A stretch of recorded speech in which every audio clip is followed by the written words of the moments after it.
मैं सबसे पहले आप सभी पत्रकार साथियों का धन्यवाद करती हूँ। आप समय निकालकर भारतीय राष्ट्रीय कांग्रेस की इस प्रेस वार्ता जो आज राजस्थान कांग्रेस भवन जयपुर में आयोजित की जा रही है उसमें आप आए, आपका धन्यवाद।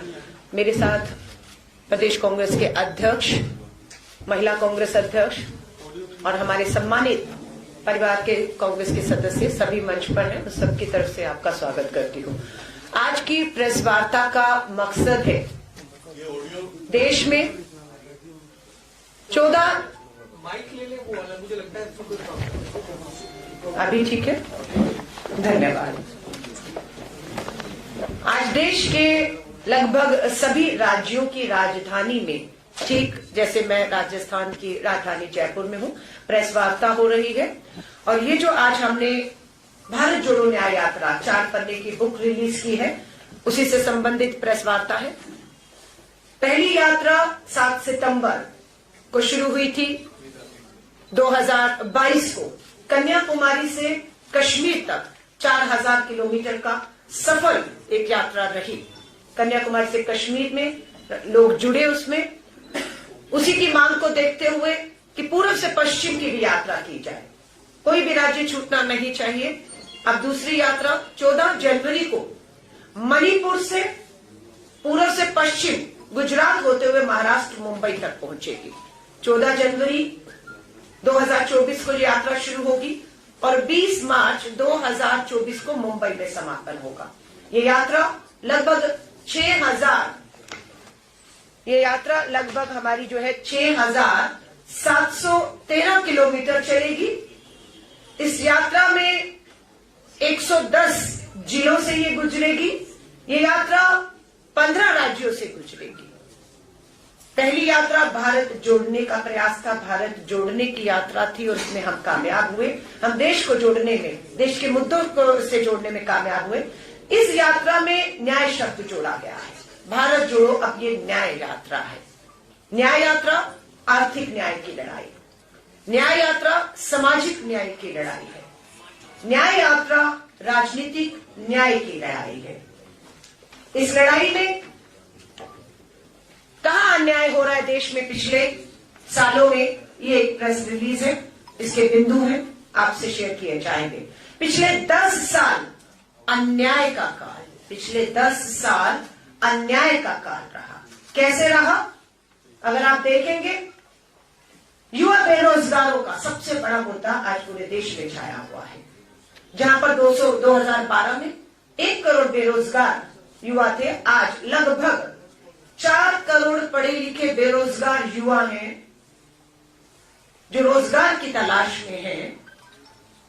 2 करोड़ नौकरियां हर साल का वायदा था, 10 साल में 20 करोड़ नौकरियां, लेकिन हकीकत है नौकरियां मिली नहीं, उल्टा 4 करोड़ युवा बेरोजगार हुए हैं। महंगाई का मुद्दा है, petrol, diesel, LPG gas cylinder सब महंगे हैं। आवश्यक वस्तुओं पर जीएसटी लगाया गया है, जिसका हम विरोध करते हैं। घरेलू बचत 50 साल के निचले स्तर पर आ गई है, लोग बचत नहीं कर पा रहे, कर्ज ले रहे हैं। सो महंगाई की मार। अशोक गहलोत जी की सरकार थी, कांग्रेस की सरकार थी, 500 का सिलेंडर मिल रहा था, 450 का वायदा था।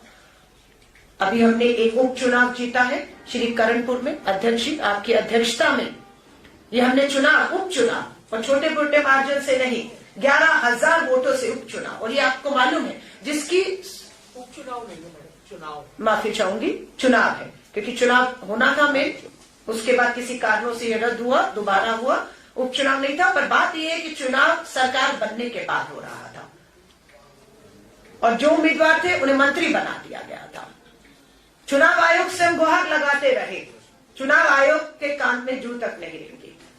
परिणाम दिया लोगों ने, और होता यह कि जिसकी सरकार बनती है, कोई भी सरकार के बनने के बाद चुनाव सत्ताधारी ही जीतता है। लेकिन ये हमारी जीत है, ये राजस्थान की जीत है, ये करणपुर के लोगों की जीत है। मैं उन्हें धन्यवाद और बधाई देती हूं। तो ये महंगाई का, खेती और किसानों का मुद्दा, आय 2022 तक दुगनी होनी थी, आज 10 सालों में क्या आय दुगनी हो गई है? एमएसपी पे कानून की मांग थी, क्या कानून बन गया? कमेटी का क्या जिक्र कहीं नहीं है। और यहां तक ये नेशनल क्राइम रिकॉर्ड ब्यूरो के आंकड़े बताते हैं कि भारत में हर 1 घंटे में 1 किसान अन्नदाता आत्महत्या करने पर मजबूर हो रहा है। कमजोर वर्ग, SC ST के खिलाफ जो भेदभाव बढ़े हैं, हमारी मांग है कि जातीय जनगणना कराई जाए, लेकिन मांग को नहीं माना गया। इंडिया अलायंस और कांग्रेस अपना मैनिफेस्टो और घोषणा पत्र तैयारी की ओर बढ़ रहा है। हमारा यह मानना है कि हमारी सरकार बनते ही इंडिया अलायंस और कांग्रेस की जातीय जनगणना देश में कराई जाएगी और जिसकी जितनी आबादी उसे उसका उतना हक देने का हमारा उनसे वायदा आज भी है। महिलाओं पर अत्याचार, बेटी बचाओ बना दोषी बचाओ। मणिपुर से ये न्याय यात्रा सबको मालूम है, 8 महीने से मणिपुर जल रहा है। डबल इंजन की भाजपा सरकार है। आदिवासी दलित आदिवासी बेटियों को पुलिस सुरक्षा थानों से घसीटकर बाहर लाकर सामूहिक बलात्कार किया जाता है और उस पर जब कुछ भी कार्रवाई नहीं होती तो सुप्रीम कोर्ट फटकार लगाता है केंद्र की सरकार को कि अगर आप कार्रवाई नहीं करेंगे तो मुझे हस्तक्षेप करना पड़ेगा। आगे आ जाते हैं, जब महिलाओं की बात है, न्याय की बात है, दूसरा राज्य आता है आपका उत्तर प्रदेश। प्रधानमंत्री जी का संसदीय क्षेत्र BHU में IIT की छात्रा के साथ 3 लोग सामूहिक बलात्कार करते हैं। वो 3 लोग कोई भाजपा के IIT सेल से जुड़े हुए युवा हैं, जिनकी प्रधानमंत्री जी से लेकर भाजपा के राष्ट्रीय अध्यक्ष और बड़े नेताओं के साथ बड़ी नजदीकियां हैं, तस्वीरें हैं। ये नहीं कह सकते कोई आया फोटो खिंचाकर चला गया। और वहीं पर जब पता लगा कि 2 महीने गिरफ्तारी क्यों नहीं हो पाई, पता लगा कि वो तो मध्य प्रदेश में लाडली योजना का प्रचार प्रसार कर रहे थे, भाजपा के लिए वोट बनाकर उनकी सरकार बना रहे थे और उसके बाद उनकी गिरफ्तारी होती है। लेकिन प्रधानमंत्री जी आपका संसदीय क्षेत्र बेटी बचाओ का नारा दिया और क्या हो रहा है ये देश आपसे अब सवाल करेगा। आ जाइए अगला, गुजरात। बिल्किस बानो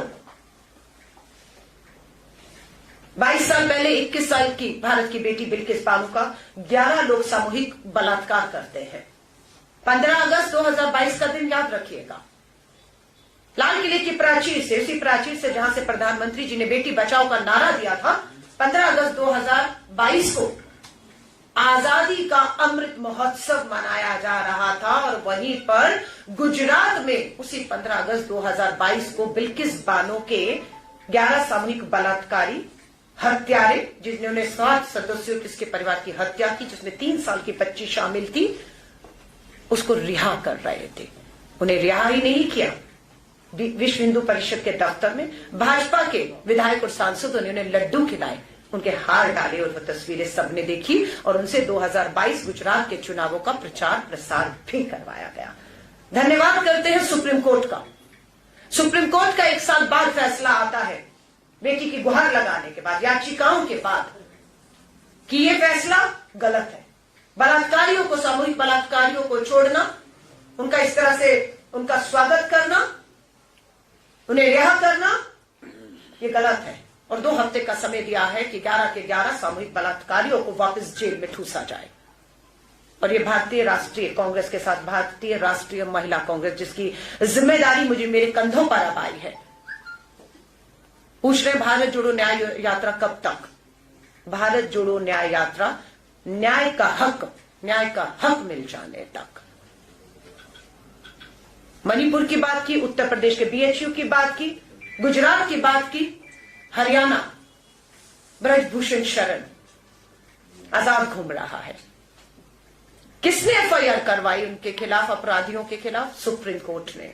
मैं इसलिए सुप्रीम कोर्ट का धन्यवाद करती हूं कि आज मणिपुर का मामला हो, बिल्किस बानो का मामला हो, हमारी हरियाणा की बेटियों का मामला हो, ब्रजभूषण शरण के खिलाफ FIR करने के आदेश सुप्रीम कोर्ट को दिल्ली पुलिस को देने पड़े और तब FIR हुई, लेकिन गिरफ्तारी अभी तक नहीं हुई। इसलिए न्याय का हक अभी अधूरा है।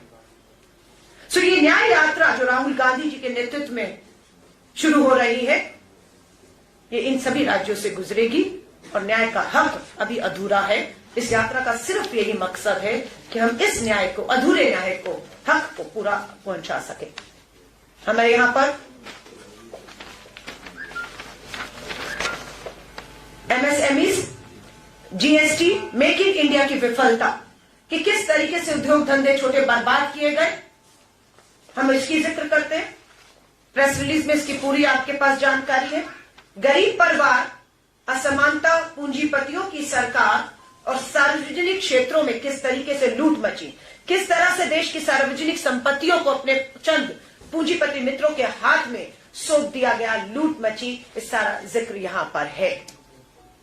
चीन, अग्निवीर और आतंकवाद पर भी हम बात कर रहे हैं। हमारा ये वायदा है 2024 में केंद्र में कांग्रेस और इंडिया अलायंस की सरकार बनते ही अग्निपथ भर्ती योजना हम रद्द करने जा रहे हैं। पक्की सेना की भर्ती होगी। शहीद को जो शहीदी का दर्जा है, कफन में जो तिरंगे का सम्मान है जिसके लिए वो शहीद होता है, वो हक हम उन्हें दिलाएंगे। इस समय कांग्रेस का एक्स सर्विसमैन सेल दिल्ली के जंतर मंतर पर हजारों युवाओं के साथ बैठा हुआ है। बिहार से, चंपारण से 1100 किलोमीटर का सफर पैदल तय करके हमारे वो युवा जवान आए जिन्होंने सेना की भर्ती के लिए इम्तिहान दिया, परीक्षा दी, भर्ती होनी थी, पता लगा आज होगी कल होगी, पता लगा भर्ती नहीं हो रही, भर्तियां रद्द कर दी गई और अग्निपथ भर्ती ठेके की योजना 4 साल की योजना लाकर आए हुए। उम्र निकल गई, कुछ और नहीं करना, जज्बा भारत मां की सेवा का था। आज वो सभी लोग दिल्ली की राजधानी जंतर मंतर पे इस समय बैठे हुए न्याय का हक जो उनका अधूरा है उसकी मांग कर रहे हैं। लोकतंत्र की हत्या की बात कहें, आपने सबने देखा कि किस तरीके से जलते हुए मणिपुर पर चर्चा मांगी, अनेकों मुद्दों पर चर्चा मांगी, पर क्या हुआ?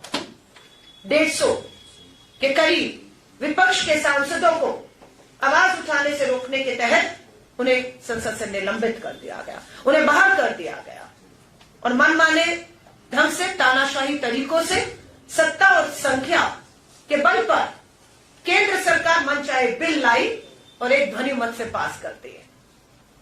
उनमें कानून क्या था? मुख्य चुनाव आयुक्त की नियुक्ति से और सदस्यों की नियुक्ति से मुख्य न्यायाधीश चीफ जस्टिस ऑफ इंडिया को बाहर कर देना। ऐसे बहुत से कानून ये लोग लाए। हमारे ट्रक चालक सड़कों पर थे, हिट एंड रन में 90 लाख ट्रक चालक देश में हैं, 30 लाख ट्रक चालक सड़कों पर आ गए कि हमसे कोई चर्चा नहीं, हमसे कोई बात नहीं, सदन में बहस नहीं, और आपने कृषि कानूनों के तरह ऐसे कानून जो तानाशाही तरीकों से थे पास कर दिए। क्या हुआ? कृषि कानूनों की तरह सरकार घुटनों पर आई और हमारे जितने भी देश में ट्रक चालक हैं उनसे कहा कि कानून बन गया है पर लागू नहीं होगा। महिला आरक्षण कानून बन गया है पर 2024 में देश की आधी आबादी को हक मिलेगा, 33% सीटों पर लड़ पाए, नहीं मिला है। तो ये सारे हमारे जो हक हैं वो अभी अधूरे हैं। इसीलिए जरूरत महसूस हुई भारत जोड़ो न्याय यात्रा, न्याय का हक मिलने तक ये यात्रा हमारी, ये संघर्ष हमारा जारी रहेगा।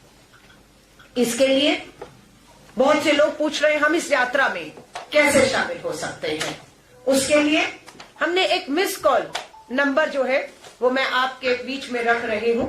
मिस कॉल नंबर है 9891802024। मैं 12 दोहरा रही हूं। भारत जोड़ो न्याय यात्रा से देश का और जिन राज्यों से गुजरनी है, जिन जिलों से जो भी यात्री जुड़ना चाहता है, यात्रा में शामिल होना चाहता है, उनके लिए मिस कॉल नंबर है, सिर्फ एक मिस कॉल करना है।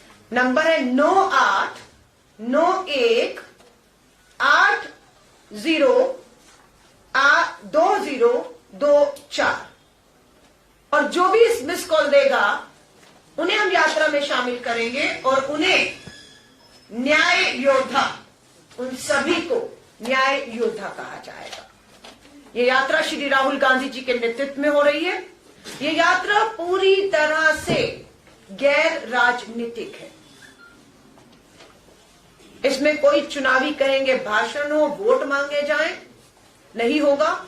सिर्फ जिनके साथ अन्याय हुआ है, कुछ उदाहरण मैंने भी दिए, उनको न्याय दिलाने का वायदे के साथ हर आदमी, हर देश का नागरिक, जवान है, किसान है, आदिवासी है, दलित है, बेरोजगार है, पीड़ित महिलाएं हैं, देश का हर नागरिक इस यात्रा में हिस्सा बन सकता है, अपनी बात को रख सकता है और एक बड़ा मंच उन्हें न्याय योद्धा के तौर पर भारत जोड़ो न्याय यात्रा के तहत हम दे रहे हैं।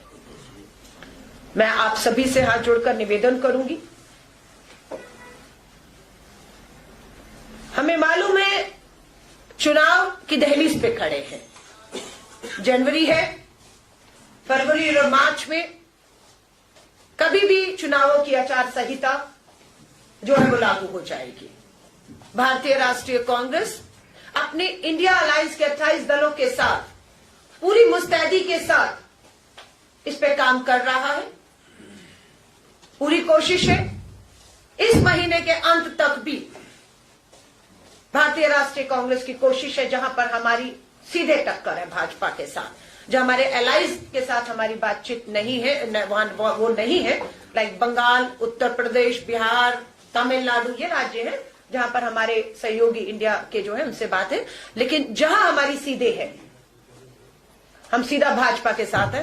बहुत हम उम्मीद करते हैं कि इस महीने के अंत या पहले हफ्ते तक पहली सूची उम्मीदवारों की आ जाए। हमारी पूरी तैयारी उसमें कमर कस चुके हैं। मैं आप सभी साथियों को कहूंगी, पत्रकार साथियों से, भारत जोड़ो यात्रा हो या भारत जोड़ो न्याय यात्रा हो, मीडिया के लोगों का बहुत बड़ा इसमें चौथे स्तंभ का जो है वो सहयोग रहा।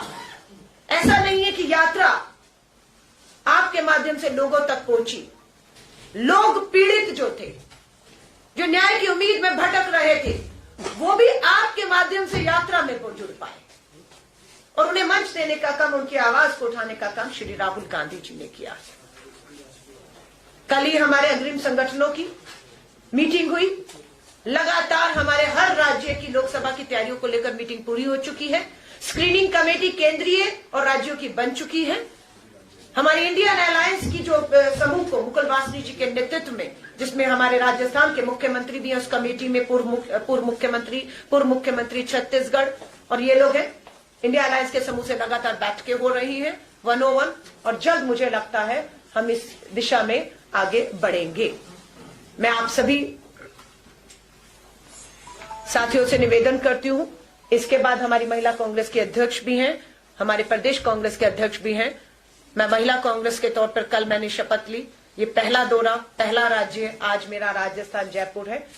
मैं अपने आप को भाग्यशाली मानती हूं कि जयपुर राजस्थान अध्यक्ष जी मेरे लिए बहुत निजी तौर से भी हमेशा लकी रहा है।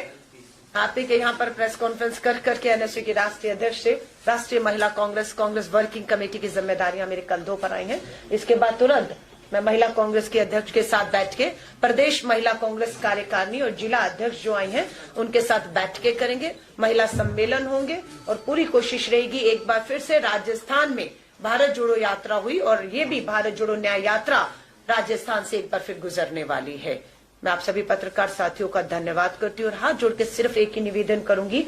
आज की प्रेस कॉन्फ्रेंस का मकसद जो है वो ये है, भारत जोड़ो न्याय यात्रा न्याय का हक मिल जाने तक जो शुरू हो रही है श्री राहुल गांधी जी के नेतृत्व में, आज की प्रेस वार्ता पूरी तरह उसी से समर्पित है।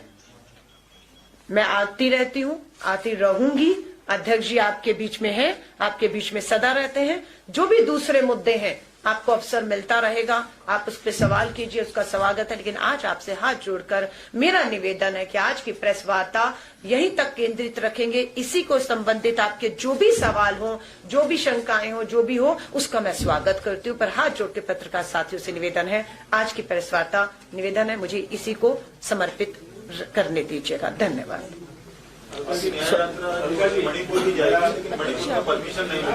बिल्कुल, देखिए यही हम कह रहे हैं, लोकतंत्र की हत्या हो रही है।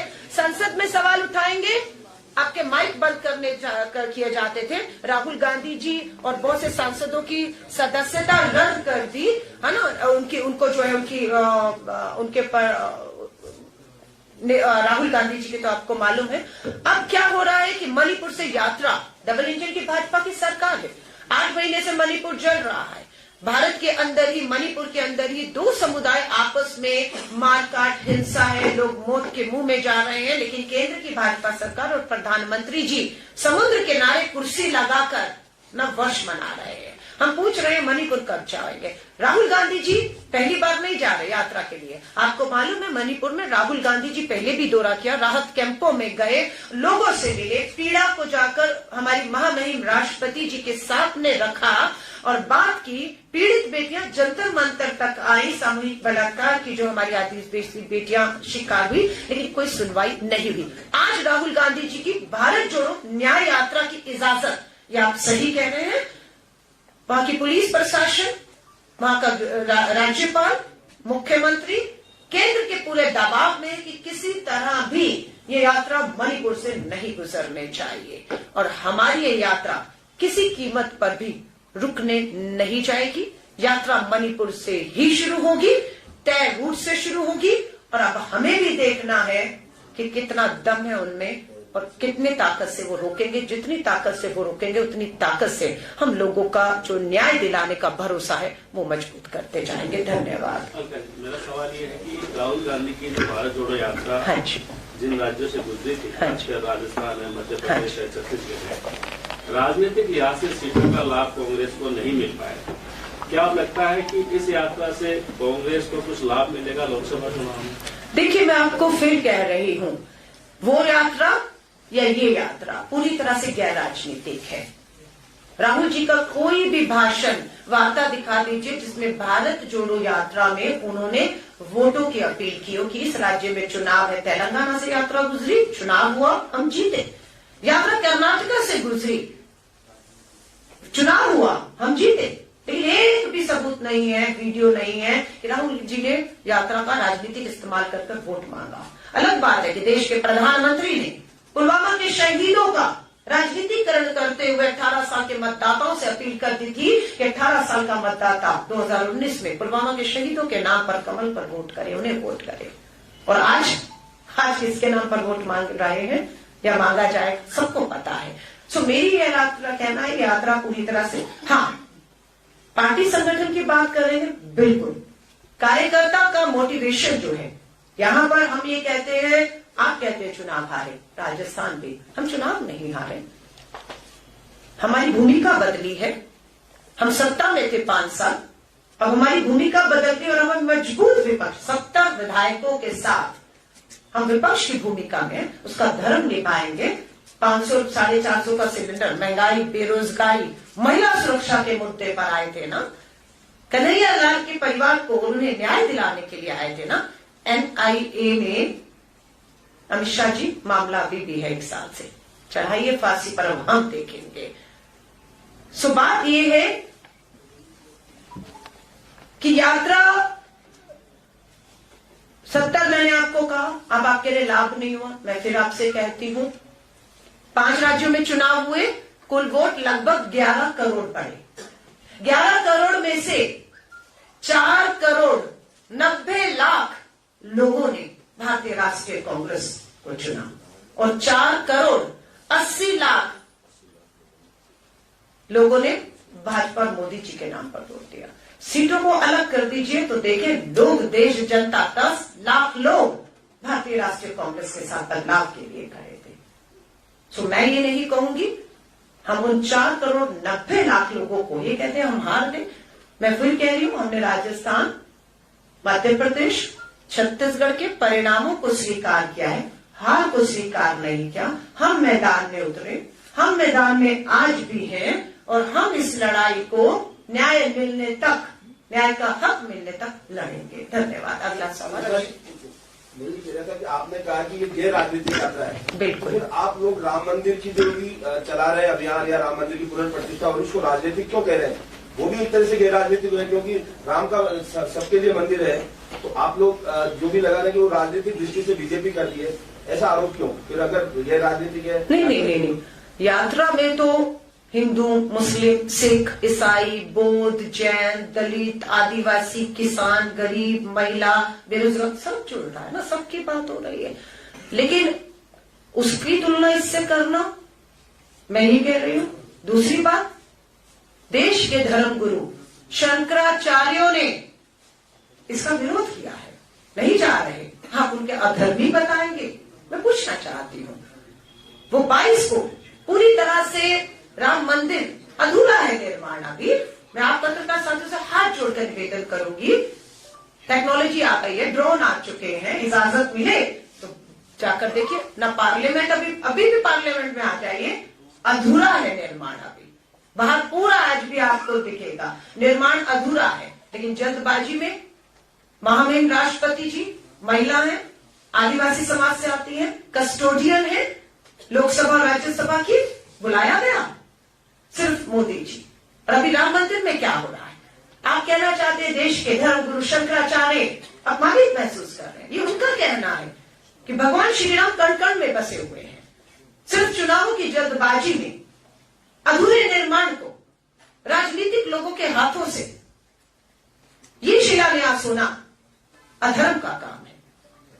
ये काम जो धर्म से जुड़े हुए लोग हैं, हमारे गुरु हमारे शंकराचार्य हैं, ये पूरी तरह से उन्हें करना चाहिए था। और हम सब लोगों को जिसमें राष्ट्रपति जी, प्रधानमंत्री जी, उपराष्ट्रपति जी, हर राजनेता नेता, मुझे लगता वही क्यों हर आम नागरिक क्यों इसे राजनीति के दायरों में देखा जा रहा है कि राष्ट्रपति जा रहे हैं, पार्टी का नेता, मुख्यमंत्री, आमंत्रण दिया गया है, वो तय कर रहे हैं कि कौन आएगा और कौन नहीं जाएगा।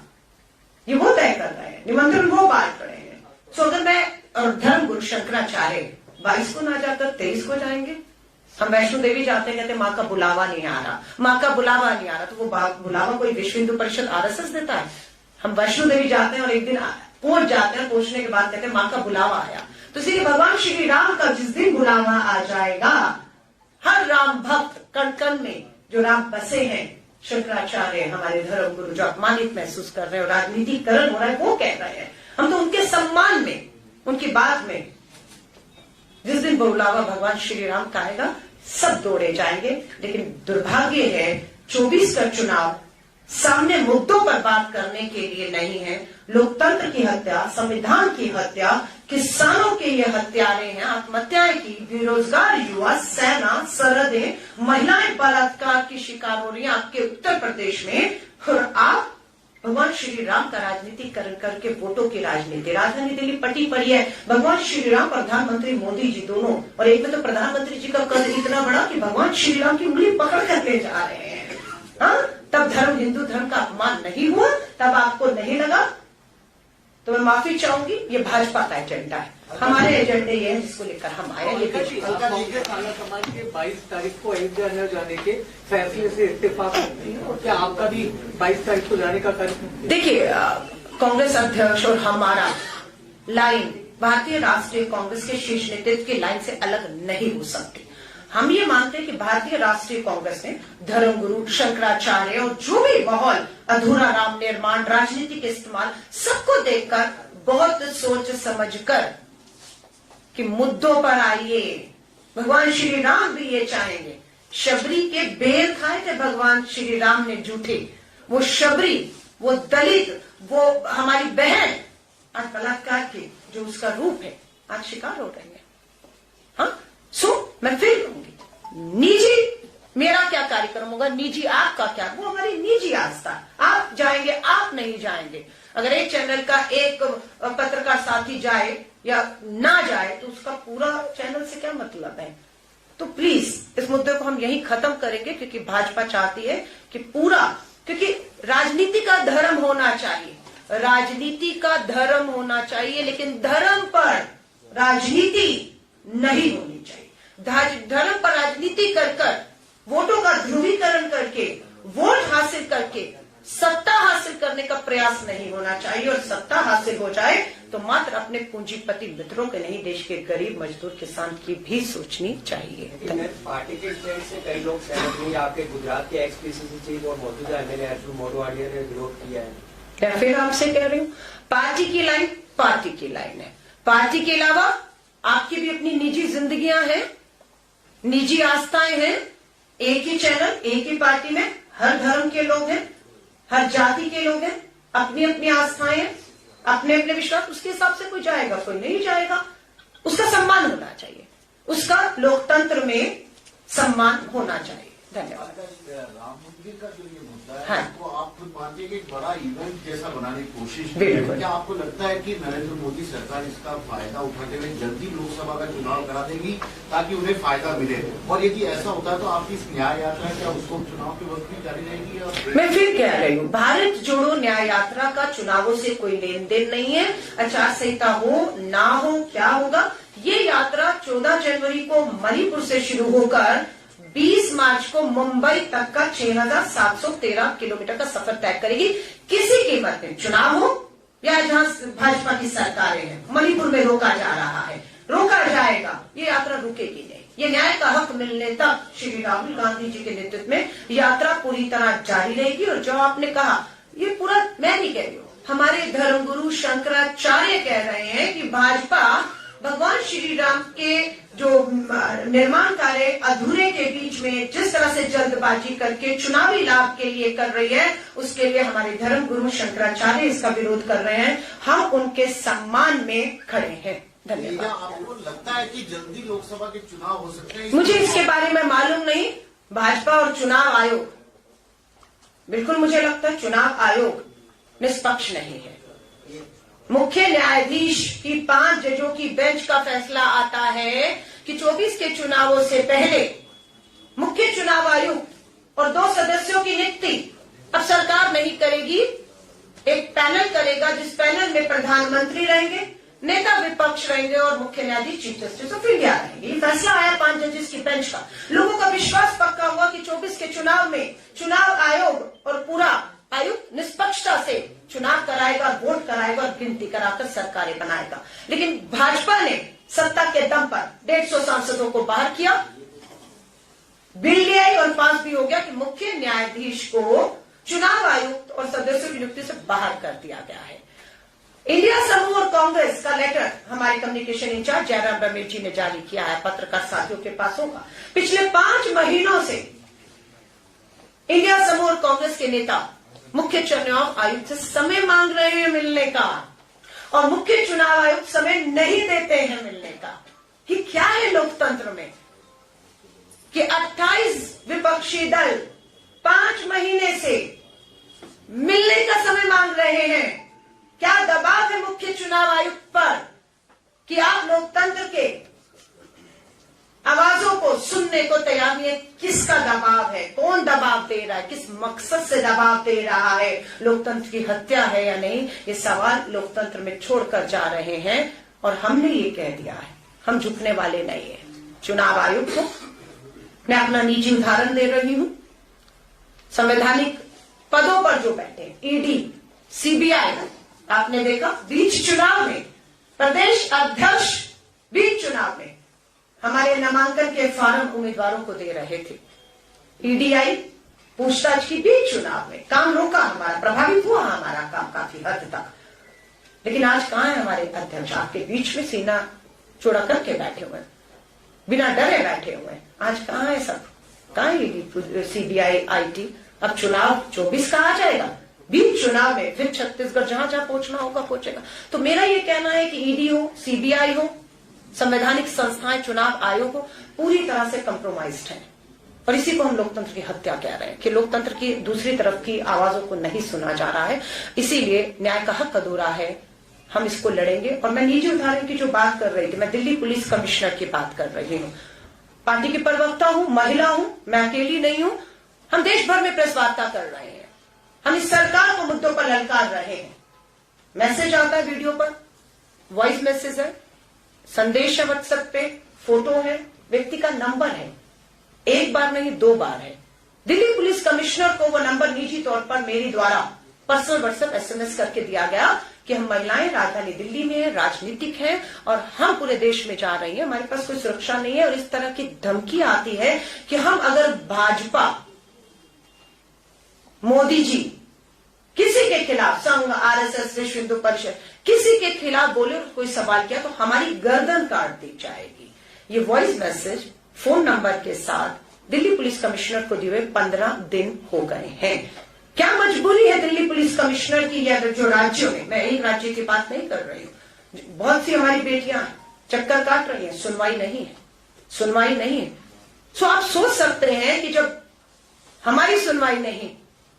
दबाव है दिल्ली पुलिस कमिश्नर पे, गृह मंत्रालय का, क्या आप नहीं मिलेंगे, नहीं सुनेंगे, वही दबाव चुनाव आयोग, IT, ED, CBI सबके पास है और सब अपने संवैधानिक शपथ को भूल चुके हैं। सब सिर्फ सत्ता और कुर्सी बचाने के लिए लगे हुए हैं और उसके पीछे सबसे ज्यादा जो धन है वो एक पूंजीपति मित्र का लगा हुआ है, जिसके कहने पर संवैधानिक पदों पर ऐसे लोगों को बिठाया जा रहा है जिसका मकसद सिर्फ ये है कि देश के लोकतंत्र की हत्या करना। धन्यवाद। अलका जी, आपने अभी कहा है कि चुनाव आयोग निष्पक्ष नहीं है, तो क्या आप आने वाले चुनाव में कोई गड़बड़ी का अंदेशा रखती हैं या आप सीधा आरोप ही लगा रही हैं? नहीं, आरोप का है, सबूत दिए ना आपको। 5 जजों की, मुख्य न्यायाधीश के 5 जजों की बेंच ने ये महसूस किया कि ये सही नहीं हो रहा, इसे सही करना है, उन्होंने सही किया। मुख्य न्यायाधीश, शक है किसी को? किसने नियुक्त किया मुख्य न्यायाधीश ऑफ इंडिया? किसने बिठाया उस पद पर? किसने संविधान की शपथ दिलाई? अगर आपको शक है, हटा दीजिए। आपने मुख्य न्यायाधीश को हटाया? नहीं। आपने कहां से हटाया? आपने उस नियुक्ति कमेटी से, चयन कमेटी से, जो मुख्य चुनाव आयुक्त की नियुक्ति करेगा, उससे हटाया है। और उससे हटाते ही बेनकाब हुए आप। क्या आपके मन में डर है कि अगर मुख्य न्यायाधीश वहां पर होंगे नियुक्ति में, तो आप फैसला अपने मन मुताबिक उस अधिकारी को उस पद पर बिठाने का जो सोच के बैठे हैं 2024 के चुनाव को प्रभावित वो नहीं कर पाएंगे? क्योंकि अब क्या हो गया, अब 2 सत्ता पक्ष होगा। प्रधानमंत्री जी बैठेंगे, उनका एक मेरी कानून मंत्री और आपका नेता विपक्ष बैठेंगे, तो फैसला 2:1 से होगा। तो जिसे चाहेंगे वो बैठेगा और वो बैठेगा तो लोकतंत्र को नहीं बचाएगा, भाजपा और मोदी जी की कुर्सी, भाजपा की सत्ता और कुर्सी बचाने का काम करेगा। तो ये मैं आरोप नहीं लगा रही हूँ, तो आपके सामने मैं बार बार दोबारा, आपने कहा तो दोबारा दोहरा दिया।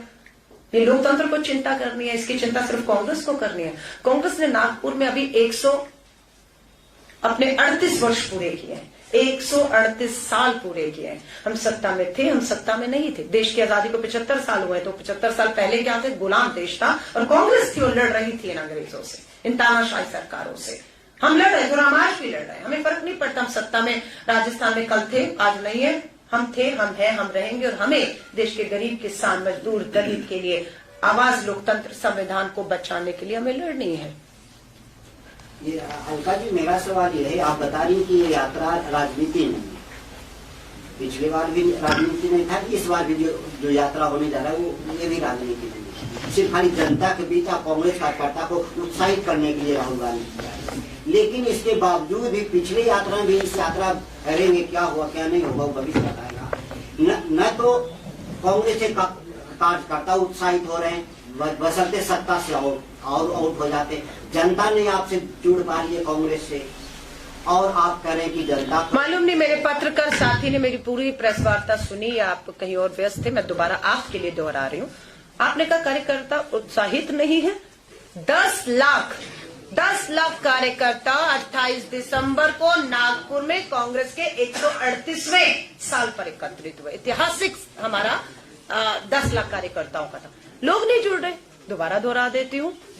11 करोड़ लोग वोट करते हैं और 4 करोड़ 90 लाख लोग कांग्रेस को चुनते हैं। आप कह रहे लोग नहीं जुड़ रहे हैं। और फिर वही बात आपने कहा, यात्रा में कार्यकर्ता जुड़ेगा। भारत जोड़ो यात्रा में बिल्कुल यात्री थे, यात्री चले कन्याकुमारी से कश्मीर तक। इस यात्रा में कार्यकर्ता नहीं है, इस यात्रा में मिस कॉल नंबर दोहराया है। उस मिस कॉल नंबर को करते ही हमारी यात्रा योद्धा हमसे जुड़ेंगे और वही राहुल गांधी जी के साथ मणिपुर से लेकर अपने अपने राज्यों में जुड़ते चले जाएंगे। यात्रा अगले राज्य में पहुंचेगी, वो अगले राज्य के अगले जो लोग हैं जो इस यात्रा में मिस कॉल देकर या जिस भी हमारी दूसरे तरीकों से जुड़ रहे हैं वो शामिल होते रहेंगे। धन्यवाद। अगला सवाल अध्यक्ष जी से सवाल कर लीजिए। और धन्यवाद। कांग्रेस ने कांग्रेस ने पार्टी के धन संग्रहण के लिए QR कोड जारी किया है। पता चला कि कुछ जगह वो गलत QR कोड होगा, दूसरे खातों में पैसे जा रहे हैं। मेरी नॉलेज में नहीं है। हाँ, नहीं आप मेरी नॉलेज में नहीं है। नहीं, ये काल्पनिक सवाल है, क्या है क्या नहीं है। आप हियर से कोई बात सवाल पूछ रहे हो, इसका कोई मतलब नहीं है। कोटा नगर निगम में आपकी सरकार ने गोपालन मंत्रालय बनाया। कोटा नगर निगम की गौशाला में 115 गायें सभी से मर गई। ये अगली बार मैं पहले नहीं कर सकते आप। मैं अध्यक्ष जी कोई बात नहीं, आप कोई कैसे लोग गायें मरी पहले नहीं मरी थी क्या? हिंगोलिया में नहीं मरी थी क्या? हिंगोलिया में कितनी गायें मरी थी? ये तो गोमाता को केवल वोट के लिए, सत्ता के लिए इस्तेमाल करते हैं। इनका गोमाता की सेवा या गोमाता को बचाना या लोगों के साथ न्याय करना, या मैं समझता हूं इनका कोई वास्ता नहीं है इस चीज में।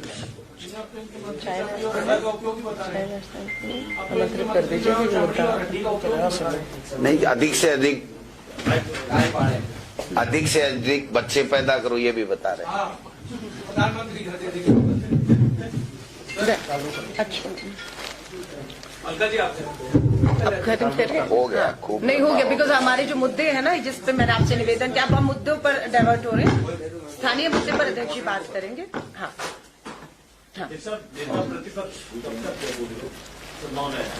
विधानसभा चलेगी तभी तो आवश्यकता पड़ेगी नेता प्रतिपक्ष की। कुश्ती तो करानी नहीं किसी से। नेता प्रतिपक्ष से जब विधानसभा चलेगी तो मिलेगा, 19 जनवरी से पहले आ जाएगा। उम्मीद करनी चाहिए।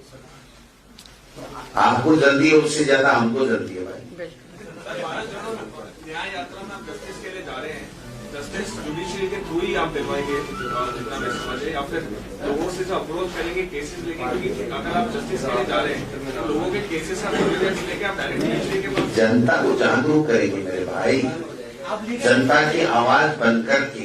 इनका सवाल है, आप लीगल एड पूछ रहे हैं क्या ये कंफ्यूज कर रहे हैं। आपके पास में न्याय यात्रा में आता है तो क्या पूरे लीगल एड का काम करेंगे? सर मैं इसका जवाब मैं नहीं, एक सेकंड मैं माफी चाहूंगी। आप भारत जोड़ो न्याय यात्रा की बात कर रहे हैं। न्याय का हक मिल जाने तक 33% महिला आरक्षण कानून आ गया, लाभ मिल रहा है, न्याय का हक अधूरा है। हम सत्ता में आते ही महिला आरक्षण कानून लागू करेंगे। कहां लागू करेंगे? हरियाणा, महाराष्ट्र, दिल्ली विधानसभा चुनाव होने हैं 24 के तुरंत बाद। सत्ता आते ही महिला आरक्षण कानून के तहत इन राज्यों में चुनाव होगा, सबसे पहला चुनाव होगा। ये हक अधूरा है, ये हक पूरा होगा। किसानों का न्यूनतम समर्थन मूल्य कानून नाका था, हक अधूरा है, कानून नहीं आया। बहुत से न्याय राजनीतिक तौर से होने हैं। महिलाओं के खिलाफ अपराध में एफआईआर ही नहीं हो रही, सुप्रीम कोर्ट को कहना पड़ रहा है। तो ऐसा नहीं, न्याय मतलब कोर्ट, अदालतें, कानूनी वकील और केस, बहुत से मामले हैं। लेकिन हमारा इवन महिला कांग्रेस का महिलाओं का एक लीगल सेल, जितनी वकील है देश भर में, पूरी तरह से उन पीड़ित, हमारे जो पिता और भाई अपनी बच्चियों को लेकर घूम रहे हैं, लेकिन पैसा नहीं है बड़ा वकील करने के लिए, उनकी सलाह नहीं मिल रही, उन्हें भी हर तरीका का लीगल एड देने का काम, मदद देने का काम हम करेंगे। धन्यवाद।